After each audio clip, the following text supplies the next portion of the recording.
पूर्व फौजी हैं, फौज में रहे हैं। ये साइकिल दिखाना चाहूँगा 1 मिनट, जिस साइकिल से ये 390 किलोमीटर की दूरी तय करके गाजीपुर बॉर्डर पहुँचे हैं। हमारे पेट पे लात मत मारिए मोदी जी, आपकी जड़ें तो हमने हिला ही दी हैं। ऐसा ना हो कि एक एक जड़ आपकी हम खोद के निकालें। मैं मोदी जी से हाथ जोड़ के विनती करता हूं कि आप भी थोड़ा सा इस तिरंगे की तरफ देखिए। आप इस तिरंगे की तरफ देख ही नहीं रहे हो, आपको तो सिर्फ अंबानी और अडानी ही दिखाई दे रहे हैं। रात में सोते भी हैं तो चश्मा कौन सा लगाते हैं जिसमें एक पे अंबानी की और एक पे अडानी की फोटो लगी होती है। लाइव टीवी, सच सबसे आगे। नमस्कार, आप देख रहे हैं द लाइव टीवी और मैं आपके साथ जुनैद अंसारी। और आंदोलन के लगभग 2 महीने पूरे होने वाले हैं, और लेकिन अभी भी जो किसानों का हौसला कम नहीं हुआ है। आपको बता दें कि ऐसे शख्सियत से आप मिलाने जा रहा हूं जो पूरनपुर लगभग यहां से कितने किलोमीटर होगा? ये जी तकरीबन यहाँ से 390 के आसपास है। 390 किलोमीटर है यहाँ से गाजीपुर बॉर्डर से। और ये भाई का हौसला देखिए कि ये अपने साइकिल से यहाँ पहुँचे हैं, और वो भी उत्तर प्रदेश से, जहाँ पर योगी आदित्यनाथ ने पाबंदी लगा रखी है किसानों को घर से निकलने पर। कार्रवाई हो रही है और FIR हो रही है। तो आइए जानते हैं इनका हौसले की और इनका नाम। क्या नाम है आपका? मेरा नाम संदीप सिंह है जी, और मैं पीलीभीत डिस्ट्रिक्ट के पूरनपुर तहसील से घाटमपुर मेरा गांव है। अच्छा। मैं वहां से 17 तारीख को करीब 9 बजे चला था। अच्छा। और 19 तारीख को यानी कि परसों मैं यहाँ पर तकरीबन 11 बजे पहुँच गया था। मैंने रात में साइकिल मतलब चलाई नहीं, रात में मैं हॉल्ट करता रहा रास्ते में। तो रात में कहाँ रुकते थे जी?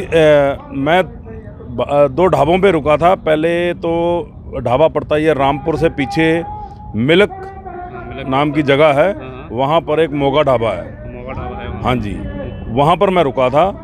उनकी तरफ से किसान आंदोलन में आने वाले लोगों के लिए खाना पानी रहना सब फ्री है।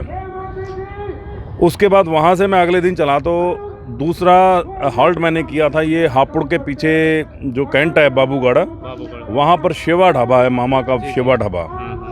मैंने वहाँ पर हॉल्ट किया था। उन्होंने मुझे रेंटेबल रूम दिया था, लेकिन सुविधाएं वहाँ पर अच्छी थी और उन्होंने मेरी हेल्प भी की। तो एक चीज़ पूछना चाह रहे हैं कि कैसे हौसला आया आपको कि साइकिल से 390 किलोमीटर की दूरी तय करें? देखिए जी, ये आपको मालूम ही है कि 2 महीने से ये तकरीबन 2 महीने होने वाले हैं, 1-2 दिन रह गए हैं ये प्रोटेस्ट जो चल रहा है। तो मैं इस प्रोटेस्ट में 2 महीने से ही इन्वॉल्व हूँ सॉरी। और मैं पहली बार यहाँ पर आया था, एक हमारा ट्रैक्टर और एक साथ में गाड़ी से हम लोग यहाँ पर तकरीबन 3 या 4 तारीख को हम लोग यहाँ शामिल हुए थे इस प्रोटेस्ट में। उसके बाद में हमें यहाँ पर महसूस हुआ कि हमें यहाँ पर ट्रॉलियों की आवश्यकता है, और क्योंकि हमारे पास यहाँ पर एक लंगर चल रहा था तो हमारे पास सामान रखने की भी थोड़ी सुविधा नहीं थी। तो मैं फिर दोबारा गया घर पे, और आपको पता होगा ये 21-22 तारीख को जो इन्होंने ट्रॉलियाँ रोकी थी प्रशासन ने, काफ़ी परेशान। हाँ जी, तो उस रैली में भी मैं था साथ में। एक ट्रैक्टर ट्रॉली हमारा उसमें आया, मेरे भाई भी आए, हमारी एक गाड़ी उसमें भी शामिल हुई थी। और इसके बाद यहाँ पर आकर के मुझे कोई घर पे ज़रूरी काम पड़ गया था ज़रूरी, तो मैं वापस चला गया था यहाँ से। तो फिर मेरे बैठे बैठे दिमाग में आया कि क्यों ना यार क्योंकि मोदी सरकार तो मान नहीं रही है, तो इनको ये दिखाना है कि भाई हमारे अंदर अभी हौसला है। हाँ, इतने गए गुजरे भी नहीं है किसान। इनको लगता है कि किसान खेतों में फावड़ा चला के और थक हार के अपने घर में चले जाते हैं, लेकिन इनको ये अंदाज़ा नहीं है कि किसान कभी फावड़ा चला के थकता नहीं है। इसलिए मेरे दिमाग में आया कि क्यों ना मैं साइकिल पे चलूँ। तो और क्या लगता है कि सरकार तो अभी भी हौसला देखने के बावजूद भी पीछे हटने के लिए तैयार नहीं है? देखिए, आपको पता होगा कि कल जो मीटिंग हुई थी उसमें काफ़ी सरकार झुकी है, लेकिन सवाल इतना ही बहुत है हमारे लिए कि झुकी है। वो धीरे धीरे जब चीज़ झुकती है ना, तो वो धीरे धीरे झुकती जाती है, और एक दिन हमें उनको नीचा दिखाने का। देखिए, एक इसमें और बड़ी बात है, हम उनको किसी भी तरीके से सरकार को नीचा नहीं दिखा रहे हैं यहाँ पर। देखिए, देश उनका भी है, देश हमारा भी है। आज प्रधानमंत्री जी अपनी सीट पे बैठे हुए हैं तो वो हमारे जैसी जनता के बलबूते पे बैठे हैं, खुद तो आगे बैठ नहीं गए कि कुर्सी लगाई और बैठ के बन गए प्रधानमंत्री। नहीं, लोकतंत्र है, जनता ने वोट दी है, जनता ने पीएम बनाया, वो अपनी कुर्सी पे बैठे हैं। उनको इस बात का अंदाज़ा होना चाहिए। यहाँ पर किसी को झुकाने की बात नहीं है, ना वो झुक रहे हैं ना हम झुक रहे हैं। अच्छा, ये उत्तर प्रदेश से हैं, आपको डर नहीं लगा योगी आदित्यनाथ ने जिस तरह से पाबंदियां लगाई है, एक अघोषित आपातकाल लगा दिया है किसानों के लिए? अच्छा सर, किस बात का डर है? मैंने 16 साल आर्मी में सर्विस की है। अच्छा, आर्मी में ना? मैं आर्मी से रिटायर हूँ। अच्छा, 2 साल मेरे को रिटायर हो गए। जब मैंने गुरेज सेक्टर में ड्यूटी करी है, श्रीनगर में भी मैंने ड्यूटी करी है, जब हम लोग पाकिस्तान के मिलिटेंट से नहीं डरे तो ये तो हमारे देश के वासी हैं, इनसे काहे का डरना हमें? है तो इंसान ही, कोई भूत प्रेत तो नहीं है, इंसान से काहे का डर?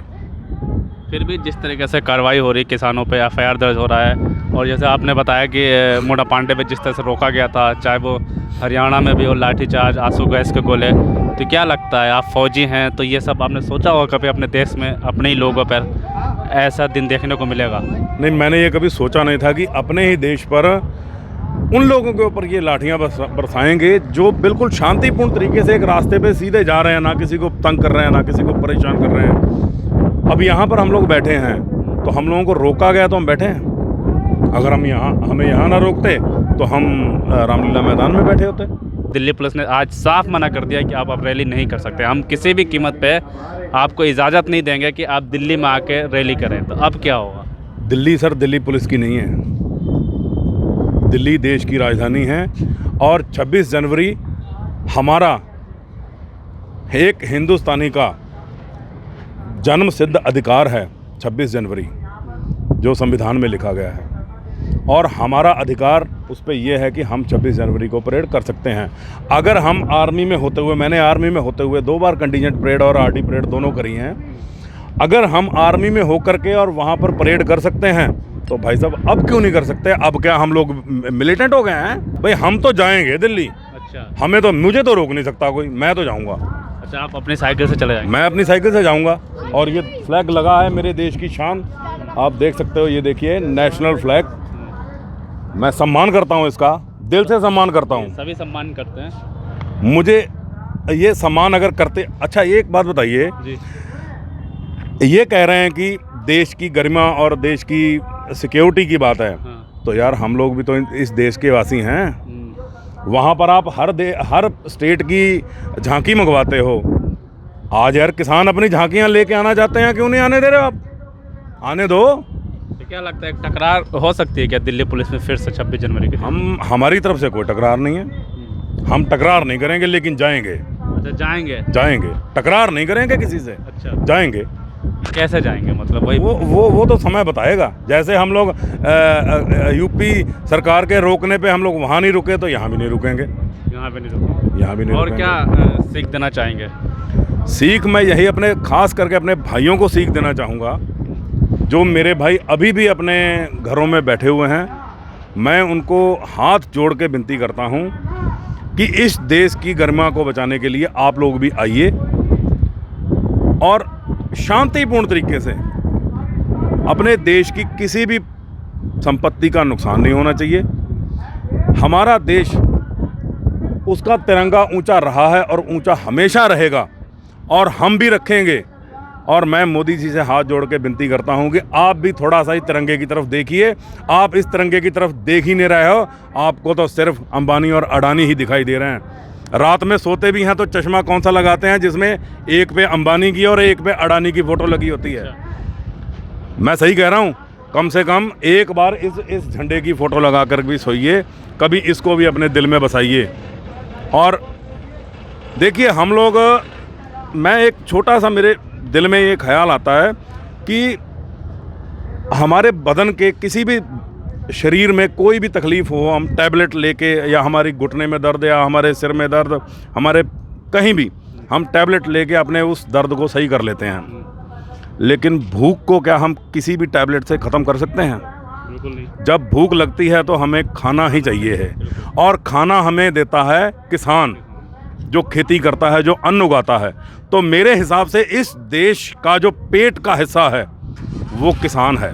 किसान है, बिल्कुल साफ तो तौर पे भाई साहब हमारे पेट पे लात मत मारिए मोदी जी, आपको आपकी जड़ें तो हमने हिला ही दी हैं, लेकिन ये ऐसा ना हो कि एक एक जड़ आपकी हम खोद खोद के निकालें। हाथ जोड़ के विनती है, हमारे जो हमारी मांगे हैं आप उसको मान लीजिए और ये बिल वापस ले लीजिए, हम अपने घर चले जाएंगे। बिल्कुल साफ बहुत तौर पे बहुत जो धन्यवाद। हर किसी की जो मांग है यही है कि ये जो कानून है इसको वापस लें और हम घर चले जाएंगे। एक तरफ जो ये पूर्व फौजी हैं, फ़ौज में रहे हैं, ये साइकिल दिखाना चाहूँगा 1 मिनट, जिस साइकिल से ये 390 किलोमीटर की दूरी तय करके गाज़ीपुर बॉर्डर पहुँचे हैं और हाथ जोड़ के, एक तरफ हाथ जोड़ के कह रहे हैं कि मोदी जी ये कानून वापस ले जाए और दूसरी तरफ ये भी कह रहे हैं कि हम जो हैं जड़ जो हैं हिला चुके हैं और ऐसा ना हो कि एक एक करके हम जड़ हिलाएं। ऊपर से जो 26 तारीख का जो रैली है किसानों की, ट्रैक्टर रैली, उस पर साफ तौर पे दिल्ली पुलिस ने मना कर दिया कि अब जो है किसान दिल्ली नहीं आ सकता। अब देखते हैं कि क्या होता है और कल बातचीत भी है। अब बातचीत से पहले जो भी होता है देखते हैं कि क्या आंदोलन ख़त्म होता है या फिर 26 तारीख की रैली जो है वो होती है या नहीं, ये तो अब आने वाला वक्त ही बताएगा। लाइव टीवी, सच सबसे आगे।